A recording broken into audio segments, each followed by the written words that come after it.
KF-21 전투기의 국산 엔진이 모든 예상을 깨고 역대급 성능을 보여주며 화제를 모은다.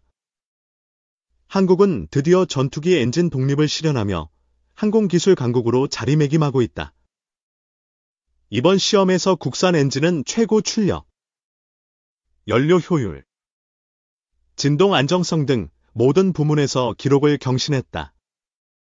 시험을 참관한 전문가들은 이 수준이면 세계 1위도 꿈이 아니다 라는 찬사를 보냈다. 처음 국산화 선언이 나왔을 때만 해도 회의적 시선이 많았지만 지금은 분위기가 완전히 다르다. 미국과 유럽의 기술 독점이 이어지는 가운데 한국의 독자 기술은 국제사회에 강한 인상을 남겼다. KF-21 전투기는 한국의 독자적 항공기 개발 사업으로 4.5세대급 전투기로 분류된다. 하지만 이번 엔진 성능을 통해 5세대 진입도 가능하다는 평가가 국내외에서 잇따르고 있다. 가장 주목할 점은 엔진 출력 대비 중량비가 국제 경쟁 제품을 앞질렀다는 점이다. 이는 단순히 빠르게 나는 것을 넘어서 기동성과 장시간 작전에 큰 강점을 부여한다. 또한 엔진 내구성이 상상을 초월해 전투기, 수명 연장과 정비 비용 절감에 기여할 전망이다. 실제 시험에서 엔진은 고온 고압 환경을 100시간 이상 견디며 안정적인 출력을 유지했다. 이러한 결과는 10년 이상 축적된 한국의 소재 부품 제조 기술이 결합된 산물이라 할 수 있다. 특히 고온 합금 터빈 블레이드는 세계적 수준으로 미국 전문가들도 깊은 인상을 받았다. 현재 KF-21은 6대의 시제기로 비행시험을 진행 중이며 2026년 양산을 목표로 하고 있다. 그 가운데 이번 엔진 테스트는 사업 전체를 가속화하는 결정적 전환점이 되었다. 이전까지는 미국 GE 엔진을 기반으로 했지만 이번에는 완전한 국산 대체를 겨냥한 것이다. 한국항공우주산업, KI과 하나에어로스페이스가 공동으로 개발을 주도하고 있다. 정부도 차세대 전투기 엔진을 국가 전략 자산으로 규정하고 전폭적인 지원을 아끼지 않는다. 2023년부터는 관련 예산이 대폭 확대되며 연구 인력도 2배 이상 증원되었다. 미국, 프랑스, 영국 등 소수 국가만이 보유한 전투기 엔진 기술을 이제 한국도 자립한 셈이다. 이는 방산 수출뿐 아니라 전체 항공산업 성장의 동력으로 작용할 것으로 기대된다. 이미 중동, 동남아 등 여러 국가에서 KF-21 도입에 관심을 보이고 있는 상황이다. 특히 국산 엔진이 장착된 버전은 유지 비용과 기술 이전 측면에서 큰 매력을 지닌다. 국방부 관계자는 수입보다 강한 국산. 이것이 우리의 전략이라며 자신감을 드러냈다. KF-21은 단순한 무기가 아니라 산업, 기술, 외교를 통합하는 국가 프로젝트라는 평가다. 미국의 방산 매체들도 KF-21의 성능과 엔진 기술에 대해 연일 집중 조명하고 있다. 한 매체는 미국이 두려워할 유일한 동맹의 등장이며 그 이름은 대한민국이라 극찬했다. 기존의 미국만이 독점하던 시장에 새로운 경쟁자로 한국이 본격 등장한 셈이다. 이는 단순한 기술적 성과를 넘어서 안보 자립과 전략적 주도권을 확보하는 의미도 지닌다. 더 이상 핵심 무기를 수입에 의존하지 않고 스스로 설계하고 제작할 수 있기 때문이다. 한국이 개발한 엔진은 소형 무인기부터 초음속 전투기까지 확장 적용이 가능하다는 점도 강점이다. 이를 통해 향후 차세대 유무인 복합 전력 구성에도 유연하게 대응할 수 있다. 군 관계자는 KF-21은 이제 단순한 플랫폼이 아니라 전체 무기체계의 기준이 될 것이라 강조했다. 그만큼 이번 엔진 개발은 독립적 방위산업체계를 구축하는 중대한 발걸음으로 평가된다.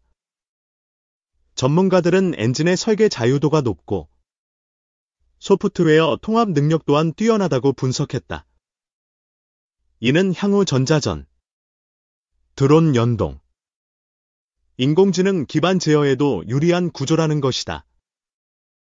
KF-21의 국산 엔진은 단순한 기계가 아니라 인공지능이 탑재된 지능형 동력원이라 볼 수 있다. 실제로 최신 시험에서는 비행 중 조건에 따라 출력을 자동 조절하는 스마트 기능도 확인되었다. 이러한 성능은 조종사 부담을 줄이고 전투 중 기민한 대응이 가능하도록 만든다. 이러한 자동화 지능화는 세계 항공 기술의 핵심 추세이며 한국이 이를 주도하고 있는 것이다. 한화에어로스페이스 측은 이번 엔진은 미래 항공 무기 플랫폼의 표준이 될 것이라 밝혔다. 자체 생산 라인을 확보하고 있어 공급 안정성과 가격 경쟁력도 갖추고 있다. 향후 KF-21뿐 아니라 한국형 항모 탑재기, 수직 이착륙기 등에도 기술을 확대 적용할 예정이다. 이는 단순한 무기 개발이 아니라 한국 방위산업 전체의 생태계를 성장시키는 계기다. 대한민국은 이제 단순한 기술 수입국이 아니라 기술 수출국으로 확실히 변모하고 있다. KF-21 국산 엔진은 그 상징이자 미래 항공 우주의 문을 여는 열쇠라 할 수 있다. 세계는 지금 한국을 주목하고 있으며 전투기 시장에 새로운 질서가 형성되고 있다.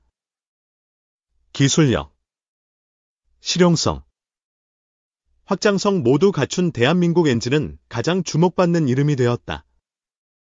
이제 더 이상 한국은 조립만 하는 나라가 아닌 원천 기술을 가진 진정한 항공 강국이다. 이 엔진이 내뿜는 소리는 단순한 굉음이 아니라 독립과 자부심의 상징이 되고 있다. 릭넥스원의 명중률 100% 지대공 미사일 천궁2. 세계가 감탄할 만하네. 천궁2를 구성하는 모든 부품이 하나의 박자로 정확하게 작동하기 때문에 시험 발사에서 100% 요격이라는 성과를 거둘 수 있었습니다. 그만큼 어느 하나 중요하지 않은 부품이 없습니다. 릭넥스원 김천하우스에서 천궁2 생산을 담당하고 있는 임원길 반장은 이같이 말했다. 지난 4일 방문한 릭넥스원의 김천하우스. 쾌청한 하늘 아래 펄럭이는 커다란 태극기를 보니 방산 수출의 최전선에 왔음을 실감할 수 있었다. 철저한 신분 확인과 보안 절차를 거쳐 밖으로 나오자 생산시설 주변을 둘러싼 철책 때문인지 마치 군부대에 온 듯한 느낌이 들었다. 천궁 생산시설을 보기 위해 가파른 언덕길을 지나자 김천하우스의 유도무기 체계 조립동이 모습을 드러냈다. 혹시 모를 폭발 사고에 대비해 공장 간 안전거리를 확보하고 각 시설 사이에 거대한 옹벽을 방폭 구조로 설치한 모습이 인상적이었다. 공장에 들어서자 2층 높이의 탁 트인 조립동에서 한국의 패트리엇 미사일이라 불리는 천궁2 완제품이 발사관에 장입되는 과정을 목격할 수 있었다. 흰색으로 길게 뻗은 매끈한 모양의 천궁2를 국방색으로 도색한 전봇대, 두께의 발사관 안으로 작업자들이 한 발씩 장입하는 과정이다. 발사관에 장입된 천궁2는 국방기술 품질원의 점검을 거쳐 최종적으로 2발씩 포개어 실전에 배치되며 발사대에는 총 8발이 장착된다. 천궁2는 공중의 항공기와 탄도탄 등 위협에 대응하기 위해 국내 기술로 개발된 중거리 중고도 지대공 요격체계다. 지상에서 발사된 유도탄이 하늘에 떠있는 목표를 정밀 타격하는 무기체계로 다수의 시험 발사에서 100% 명중률을 기록하며 명성을 높였다. 2017년 전투용 적합 판정을 받은 이후 2018년부터 양산이 진행 중이다. 천궁의 발사 방식에는 릭넥스원의 기술력이 집약돼 있다. 콜드론칭 기술을 적용해 유도탄을 먼저 발사대 위로 10m 이상 튀어오르게 한 뒤 측추력기를 이용해 360도 어느 방향으로든 초기 비행 방향을 설정한다. 천궁 초기 개발부터 지금까지 생산 현장을 맡아온 임원길 김천 생산팀 반장은 천궁에 적용된 첨단 기술에 대해 설명했다.